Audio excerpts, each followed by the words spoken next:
할렐루야, 사랑하는 성도 여러분, 다시 만나서 반갑습니다. 오늘 우리가 볼 말씀은 요한복음 15장 1절에서 11절 말씀입니다. 그리고 말씀 제목은 내 안에 거하라, 이런 제목으로 말씀을 보도록 하겠습니다. 원래 하나님께서 우리 인간들을 창조하실 때 우리 인간들은 풍성한 삶, 많은 열매를 맺는 행복한 삶을 살도록 창조가 되었습니다. 오늘 15장 1절에 보면 하나님은 농부시라고 나와 있습니다. 농부가 이제 밭을 갈고 아니면 농장을 준비하고 아니면 과수원을 준비하고 잘 가꾸어서 많은 열매를 맺도록 하는 것이 농부의 일입니다. 하나님께서도 이 땅에, 이 세상에 우리 인간들을 심으시고 풍성한 열매를 기대하시고 또 그런 삶을 살도록 잘 가꾸어 주었습니다. 그런데 우리 인간들이 범죄하고 하나님을 떠남으로 우리 인간들은 그런 정상적인 삶, 애정된 삶, 풍성한 삶을 살지 못하고 오히려 반대로 열매 맺지 못하고 쪼들리고 결핍한 삶, 그래서 불행한 삶을 살게 되었습니다. 그래서 우리 인간들을 회복시키기 위해서 예수님께서 이 땅에 오셨습니다. 요한복음 10장 10절에 보면 내가 온 것은 양으로 생명을 얻게 하고 더 풍성히 얻게 하려 함이니라. 이것을 회복시키기 위해서, 이 비결을 가르쳐 주시기 위해서 예수님께서 이 땅에 오신 것입니다. 오늘 우리가 읽은 본문 말씀은 여러 부분에서 성공과 승리와 축복의 비결을 가르쳐 주고 있습니다. 오늘 말씀을 잘 읽고 또 마음에 새기고 실천하면 반드시 우리는 풍성한 삶, 많은 열매를 맺는 삶, 행복한 삶을 살 수가 있게 됩니다. 성경에는 열매에 대해서 많은 이야기가 나옵니다. 그런데 크게 보면 이 열매는 외적인 열매가 있고 내적인 열매가 있습니다. 외적인 열매는 전도, 선교, 또 좋은 영향력, 그 다음에 능력을 갖춘 거, 그 다음에 성공하고 승리하는 거, 이런 것들이죠. 이런 외적인 열매를 맺게 된다고 하십니다.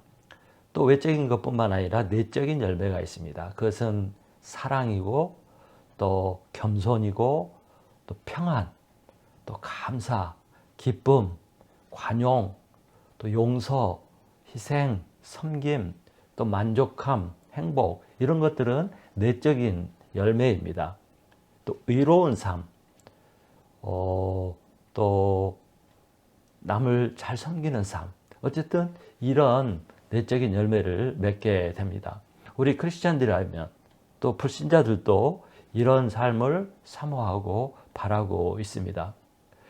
하나님께서는 이런 내적인 열매, 또 외적인 열매를 풍성히 맺기를 원하십니다. 그러면 우리가 어떻게 하면 이런 풍성한 열매를 맺는 행복한 삶, 열매 맺는 삶을 살 수가 있을까요? 그 비결을 예수님은 오늘 포도나무 비유를 통해서 우리에게 설명해 주고 있습니다.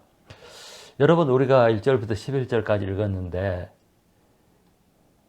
이 본문 말씀 중에서 가장 중요한 단어가 무엇이라고 생각하십니까? 제가 갑자기 이렇게 물어보면 찾기가 힘들겠죠. 근데 이제 무엇이 중요한가, 어떤 단어가 중요한가, 이것을 찾으려면 어떤 단어가 반복이 되는가, 어떤 단어가 제일 많이 나오는가, 이것을 찾으면 그 중요한 단어를 찾을 수가 있고 본문의 핵심을 찾을 수가 있습니다. 오늘 제일 많이 반복되는 단어는 거하라입니다. 내 안에 거하라. 한국 성경에는 9번이 나오고 영어 성경에는 11번이 나옵니다. 본문을 봐보세요. 4절에 2번이 나오고 5절, 6절, 7절에 2번, 9절, 그리고 10절에 2번 나옵니다. 총 9번이 한국말로 나옵니다. 그래서 예수님 안에 거하라. 이것이 아주 중요한 단어이고 오늘 본문의 핵심인 것을 알 수가 있습니다. 그러면 여러분, 거하다, 내 안에 거하라, 거하다, 이런 단어의 뜻이 무엇일까요? 다 알겠죠. 거하다, 살다, 이런 뜻입니다. 더 정확하게 알기 위해서 여러 번역본을 보면 우선 영어로는 remain, 머물러 있으라. 또 abide, 거기서 살아라. 그 다음에 stay, 거기에 머물러라. 그 다음에 joined, 연결되어 있으라. 이렇게 나와 있습니다. 한국말로는 내 안에 거하라. 또는 내 안에 머물라. 또는 나를 떠나지 마라. 이렇게 번역되어 있습니다. 헬라어 성경에도 메노라는 단어를 쓰고 있는데 이것도 머무르라 또는 거주하다, 살다 이런 뜻입니다. 그러니까 전체적으로 볼 때 이 뜻의 의미는 무엇인지 우리가 짐작할 수가 있습니다. 그래서 이 핵심적인 요소는 어떤 장소에 거하라는 것도 있지만 어떤 상태로 유지하고 있으라, 머물러 있으라 그런 뜻이라고 볼 수가 있습니다. 그래서 쉬운 말로 하면 오늘 포도나무 비유에 나와 있듯이 가지가 줄기에, 포도나무 줄기에 딱 연결되어 있고 잘 연결되어 있는 상태, 이런 상태를 말한다고 볼 수가 있습니다. 또 다른 말로 하면 자식들이 부모님과 함께 한 집에서 사는 거, 거주하는 거, 부모님과 좋은 관계성을 맺고 부모님의 영향력 아래 딱 사는 거. 또 더 쉬운 걸로 설명을 하면 우리 몸에 많은 지체들이 있잖아요. 손발, 머리, 눈, 코, 또 내장 기관 다 있는데 이것이 하나로 다 연결이 되어 있죠. 그래서 살아있고 이게 역할을 하고 이렇게 활동을 할 수 있는 것입니다. 이와 같은 것을 우리는 거한다, 거한 상태에 머문다 이렇게 설명할 수가 있습니다. 그래서 이렇게 붙어 있는 거, 같이 사는 거, 거하는 거, 머물러 있는 거, 이것은 생명체, 생명이 있는 생명체에게서는 너무나 중요한 것입니다. 왜냐하면 이렇게 붙어 있어야, 같이 살아야, 연결되어 있어야 서로 교류가 이루어지고 교제하고 또 공급을 받고 능력을 받고 생명을 유지할 수가 있게 되는 것입니다.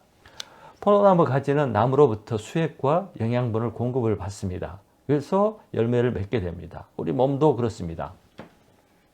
우리의 모든 기관들이 서로 연결되어 있고 서로 영양분을 주고받고 공급받고 이렇게 존재하게 되는 것입니다. 이와 반대로 끊어지면 그 순간 생명을 잃고 그 순간부터 이제 말라 비틀어지고 썩고 죽게 됩니다. 이처럼 거하는 거, 연결되어 있는 거, 같이 있는 거, 이렇게 중요한 것입니다. 이렇게 해야 열매를 맺고 행복한 삶, 생명이 있는 삶을 살 수 있다는 것입니다. 그러면 구체적으로 어떻게 해야 우리가 예수님 안에 거할 수 있을까요? 예수님 안에 거하라, 내 안에 거하라 그랬는데 그 방법이 무엇이에요?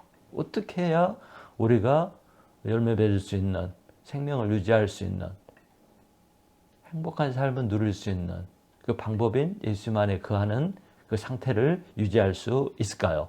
이것을 예수님은 두 가지로 설명을 하고 있습니다. 첫째,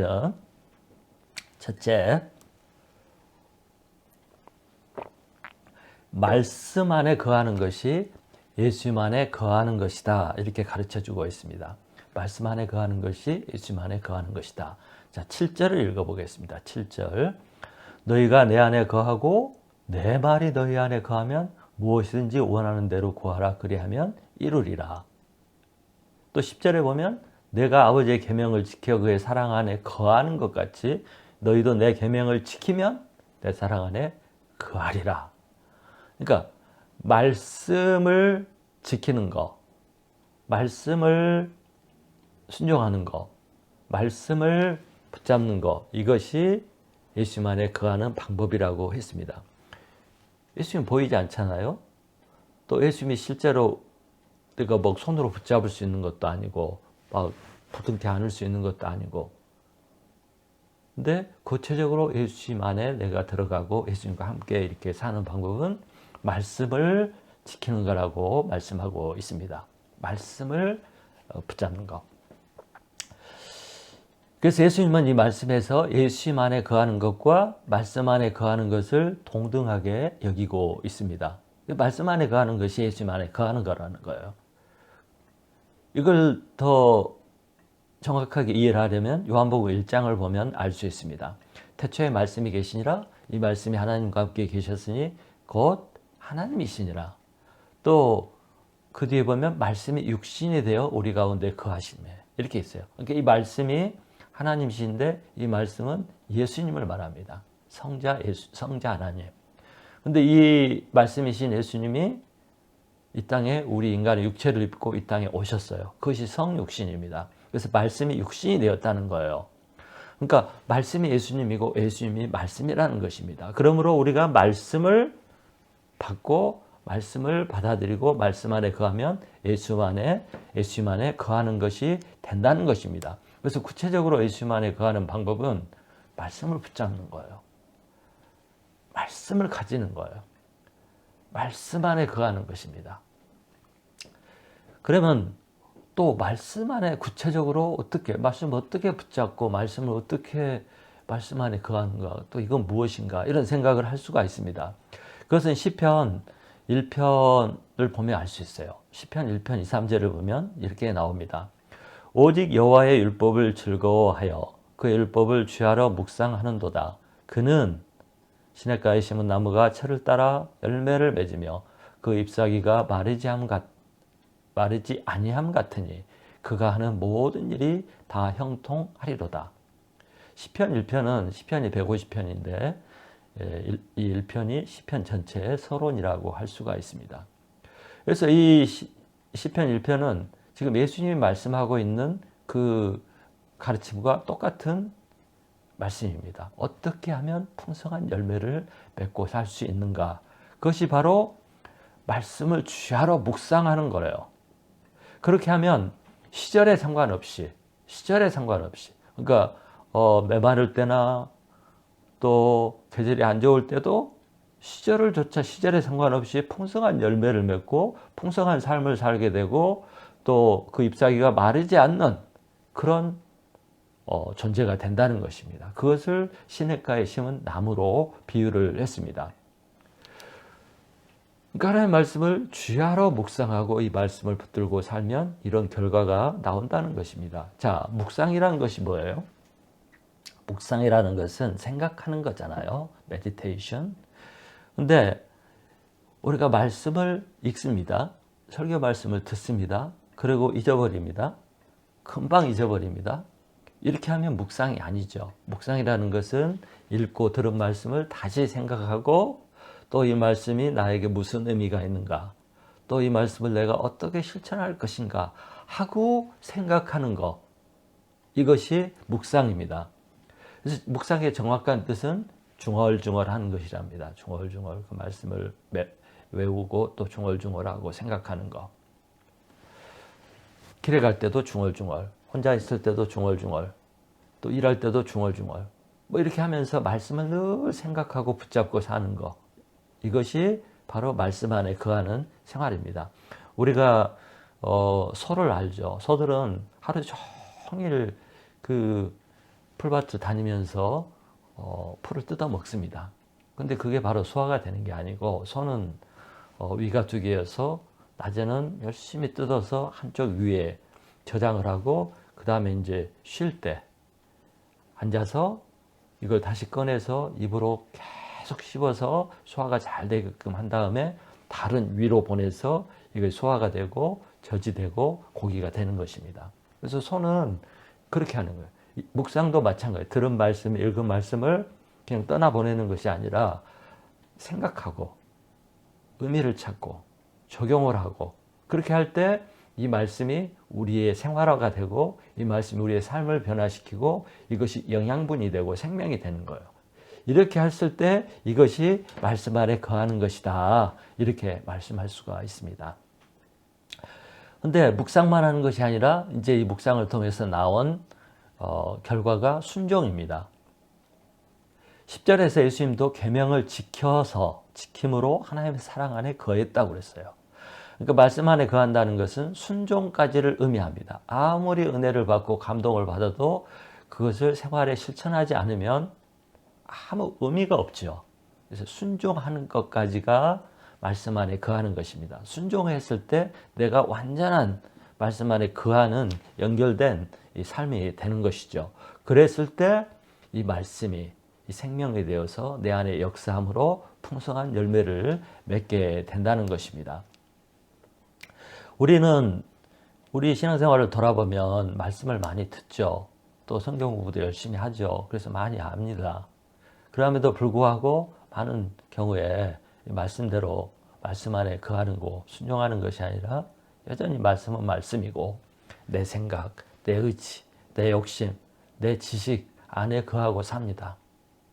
그렇죠? 말씀은 좋아하지만 이 말씀에 그대로 순종하는 경우가 많지 않습니다. 이것은 거하는 것이 아닙니다. 그래서 말씀을 듣고 배우고 아는 것을 순종하고 실천했을 때 이것이 말씀에 거한다 이렇게 설명할 수가 있습니다. 그러면 반드시 열매를 맺게 됩니다. 그 서울에 우리들 교회 김양재 목사님이 계시잖아요. 그분은 여자 목사님인데 늦게 목사가 되었습니다. 그는 열심히 청소년 때 신앙생활을 열심히 잘하고 피아노를 잘 치는 그런 분이었어요. 그런데 시집을 가서 시집에서 많은 고생을 하고 절망을 하고 죽음까지 생각을 하고 힘든 생활을 했습니다. 그때 비로소 그분이 할 수 있었던 것은 매일 성경을 읽고 그 말씀을 묵상하고 그 말씀을 실천하는 거였어요.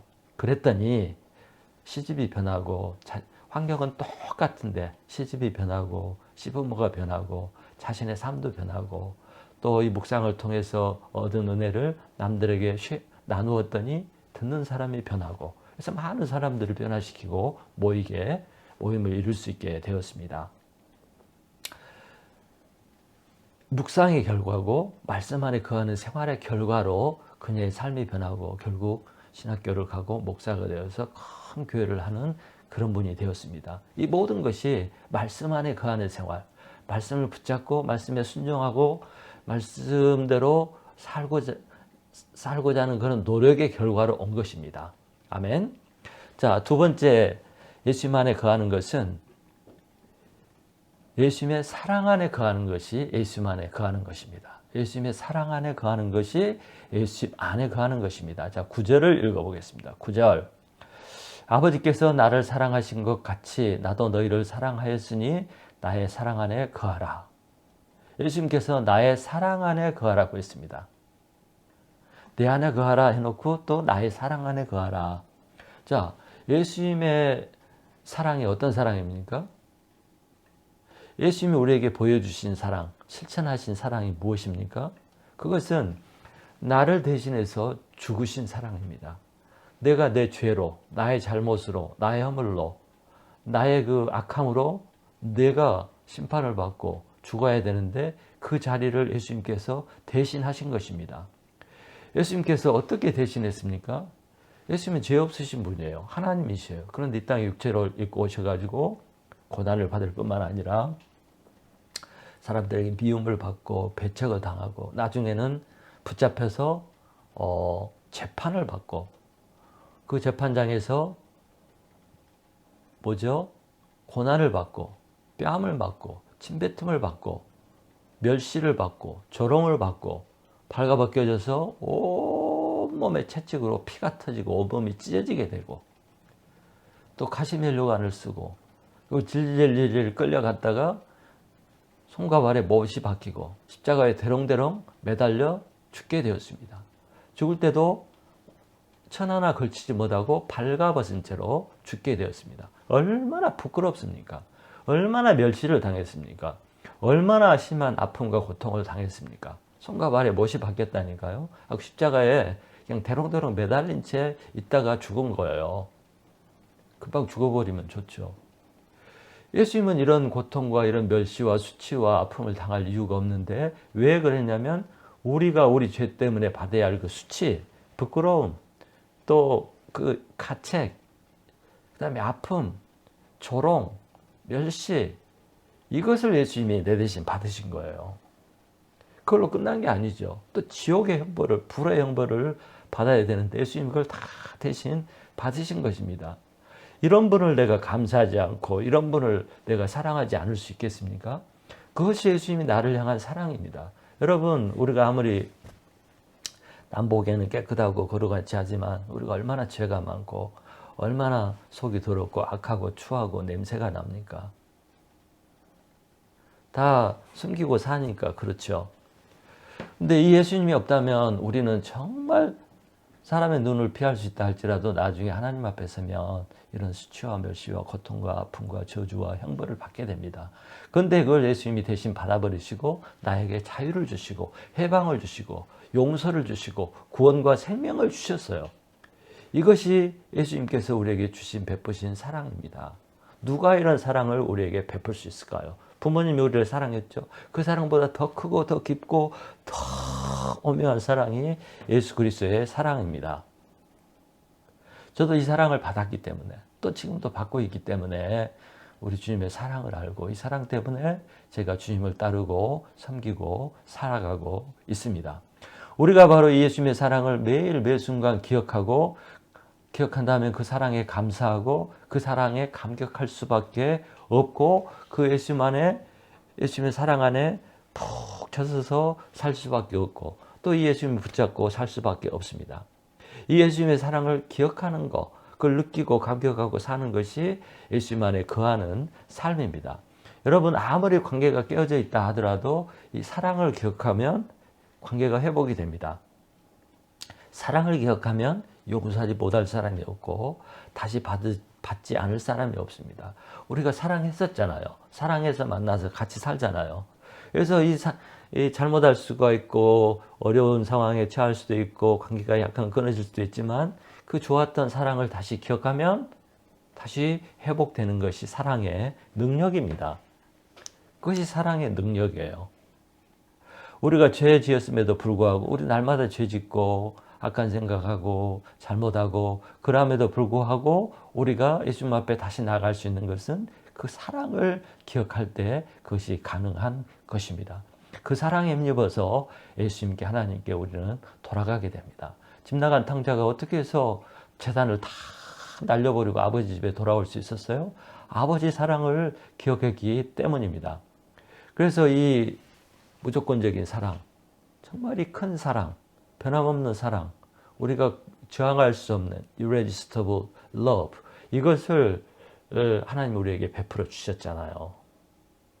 그래서 우리가 이 사랑을 알면 주님의 사랑 안에 빠지게 되고 그 사랑에 젖어 살게 되고 그 사랑을 붙잡고 살게 되는데 이것이 바로 예수 안에 거하는 삶이 되는 것입니다. 여러분 저는 참 재밌는 것이 우리는 남이 먹다가 남긴 음식 안 먹잖아요.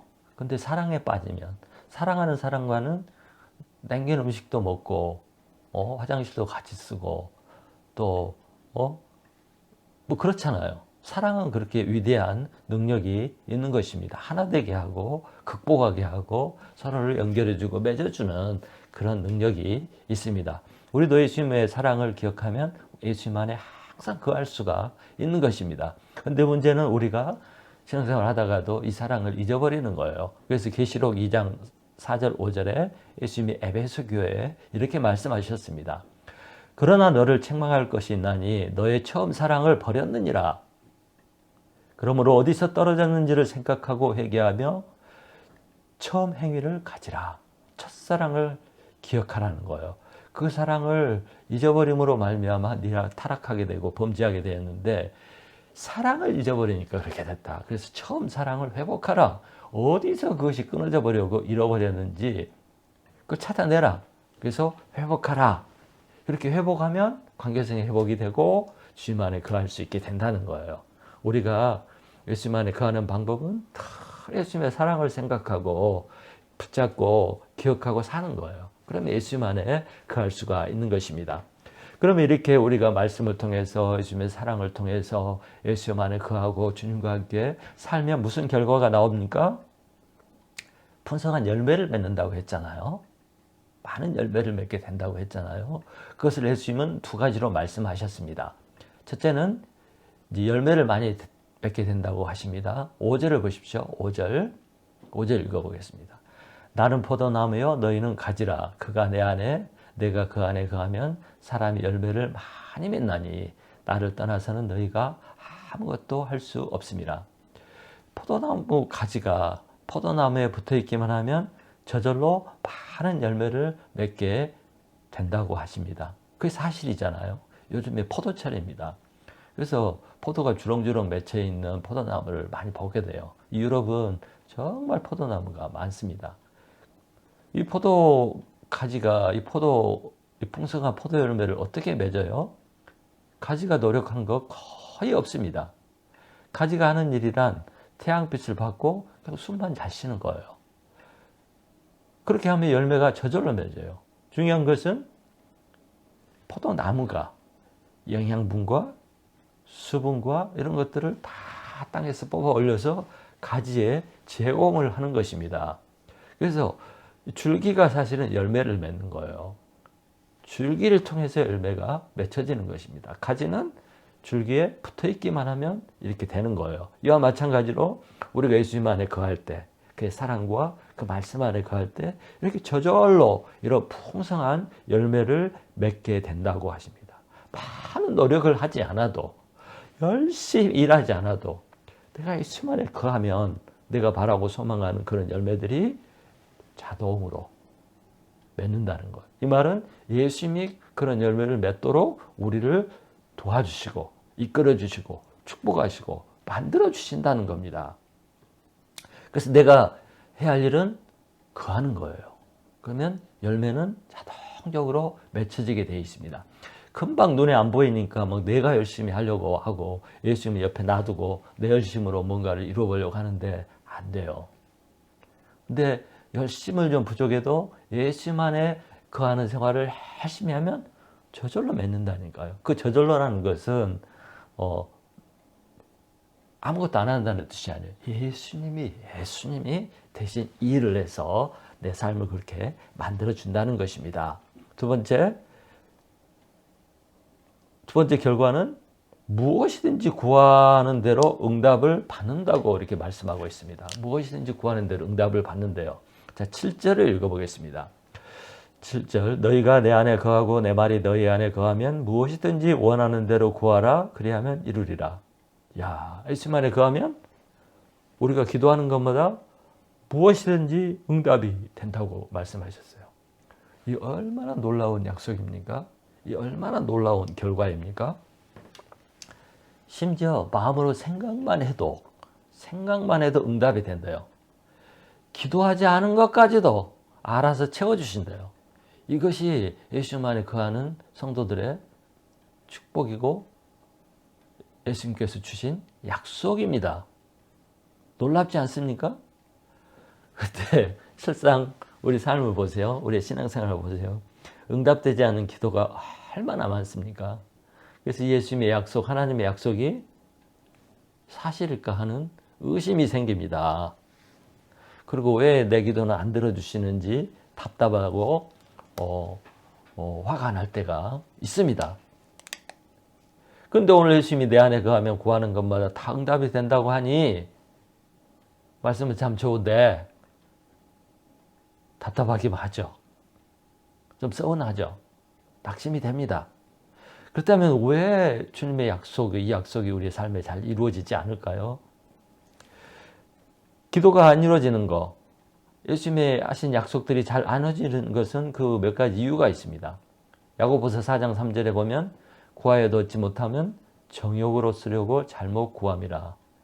정욕이란 말은 자기 욕심을 말합니다. 자기를 위해서 self desire, 자기 개인적인 디자이어를 위해서 구하기 때문에 응답이 안 된다는 것입니다. 용도가 잘못됐다는 거예요. 그걸 얻어가지고 구하는데 그걸 가지고 나 잘 살고 나 잘 먹고 내 광내고 내 뽐내고 막 이런 거, 이거 잘못된 것이죠. 이렇게 하면 응답이 없다고 말씀하고 있습니다. 한마디로 말하면 내가 구하는 것이 하나님 뜻과 안 맞는 거예요. 그래서 응답이 안 되는 것입니다. 그래서 응답이 안 되는 것이 좋은 일이기도 합니다. 그런데 어떤 사람이 완전히 예수님 안에 거하고 말씀에 잘 순종하고 예수님의 사랑을 알고 그 사랑 안에 푹 빠져 살면 그 사람은 절대로 자기 개인을 위한 자기 욕심을 위한, 자기 개인의 성공만을 위한 이기적인 기도를 하지 않게 됩니다. 어떻게 하면 하나님을 기쁘시게 할까? 어떻게 하면 하나님의 영광을 나타낼까? 어떻게 하면 이것을 이루어서 하나님께 유익이 되고 영광이 되게 할까 하는 선한 의도, 이런 선한 목적을 가지고 하나님의 영광을 위해서 기도하기 때문에 이런 사람의 기도는 응답이 되는 것입니다. 하나님의 뜻과 계획에 합당한 기도는 반드시 응답이 되게 되어 있습니다. 왜냐하면 그것이 하나님의 영광을 나타내고 하나님의 뜻을 이루기 때문입니다. 그렇지 않으면 안 이루어져요. 그렇지 않은 기도는 이루어지면 문제가 생깁니다. 여러분, 예수님의 기도는 다 응답이 되었어요. 왜냐? 예수님은 한 번도 자기 유익을 위해서 구하지 않았거든요. 하나님의 나라와 하나님과 우리 세상 사람들의 유익을 위해서 기도했거든요. 그런데 예수님이 딱 한 번 자기 유익을 위해서 기도한 적이 있어요. 뭐예요? 십자가 지기 싫습니다. 피하게 해주세요. 이렇게 기도를 처음에 시작했다가 그것이 하나님의 뜻에 맞지 않다는 걸 알고 그걸 포기합니다. 하나님의 뜻에 순종할 수 있도록 기도를 하죠. 그러니까 예수님은 딱 한 번 그런 기도를 하셨는데 기도를 하는 중에 깨달은 거예요. 이것이 하나님의 뜻에 맞지 않구나. 내 정욕을 위해서 기도하는구나 하고 포기하고 기도를 바꿨습니다. 그래서 예수님은 철저하게 처음부터 끝까지 올바른 기도를 했고 그래서 다 응답을 받게 되었습니다. 그래서 예수님 안에 깊이 거하고 예수님과 깊은 관계 속에서 지내는 사람은 절대 잘못된 기도를 할 수 없고 잘못된 것을 구할 수가 없습니다. 올바른 기도를 하게 되죠. 그러면 다 응답이 되는 것입니다. 조지 뮬러가 기도하는 것마다 응답을 받았거든요. 5만 번의 기도를 받았답니다. 그는 철저히 하나님만 의지하고 사람들을 의지하지 않았고 또 하나님의 영광을 위해서 기도했습니다. 그러니까 기도하는 것마다 생각하는 것마다 다 이루어졌어요. 5만 번. 결론입니다. 여러분, 형통한 삶을 원하시죠? 풍성한 삶을 원하시죠? 많은 열매를 먹고 영향력이 있는 그런 행복한 삶을, 능력 있는 삶을 원하시죠? 저도 그렇고 여러분도 이런 삶을 소망하고 바랄 것입니다. 나뿐만 아니라 내 배우자도, 내 부모도, 내 형제도, 특별히 내 자식들도 이런 삶을 살게 되기를 간절히 소망할 것입니다. 그럼 어떻게 해야 되겠어요? 많은 노력과 수고를 하는 것보다 먼저 예수님 안에 거하는 삶을 사는 것이 이 축복의 비결인 것입니다. 이것이 best way, 최고의 방법이에요. 최선의 방법이에요. 최우선의 방법입니다. 예수님을 신뢰하고 의뢰하고 예수님을 사랑하는 사람, 그 안에 푹 빠져서 사는 사람, 이런 사람은 예수님이 어떻게 해요? 책임을 져 주십니다. 그 사람의 길을 인도해 주십니다. 그 사람에게 필요한 모든 것, 능력을 제공해 주십니다. 환경까지도 만들어 주십니다. 그래서 예수님 안에 거하는 삶을 살기만 하면 우리의 삶은 대박이 나는 것입니다. 그분이 다 알아서 해주시기 때문입니다. 저절로 붙어있기만 하면 열매를 맺게 되는 것입니다. 그래서 우리가 인생을 성공하고 풍성하고 행복한 삶을 사는 최고의 방법은 예수 안에 거하는 것입니다. 다른 어떤 것보다 이것을 먼저 해야 돼요. 이것을 먼저 하고 다른 것을 나중에 하고 순서를 바꾸고 행동을 해야 합니다. 여러분, 혹시 여러분의 삶이 맨날 꼬이고 안 풀리고 메마른 삶이 계속된다면 여러분의 신앙의 삶을 한번 체크업을 해봐야 됩니다. 돌아보아야 합니다. 나는 과연 예수님 안에 거하는 삶을 살아왔는지, 아니면 교회는 다니지만 내 생각과 내 노력과 내 방법으로만 살아왔는지, 내 힘으로만 살아왔는지, 예수님의 옆에 두고 도움이 안 된다고, 아무 능력이 안 된다고 그냥 교회만 다니고 예수만에 붙어 있지 않는, 거하지 않는 생활을 했는지 생각해보고, 그렇게 했다면 거기서 돌이키고 회개를 하고 예수만에 거하는 생활을 먼저 해야 합니다. 또 우리는 이 진리를 나만 아는 것이 아니라 내 옆에 있는 사람, 배우자, 부모, 형제, 특별히 자식들에게, 손자들에게 가르쳐 줘야 합니다.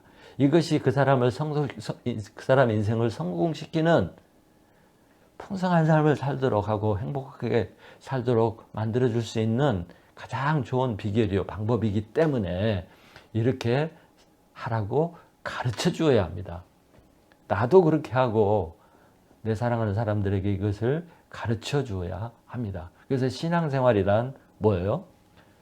예수님과 관계를 맺고 예수님 안에 거하는 삶이 신앙생활이라고 할 수가 있습니다. 종교생활은 형식만 있는 생활이에요. 관계가 없어요. 내가 믿는 사람, 내가 믿는 그 존재와 아무런 관계가 없어요. 연결이 없어요.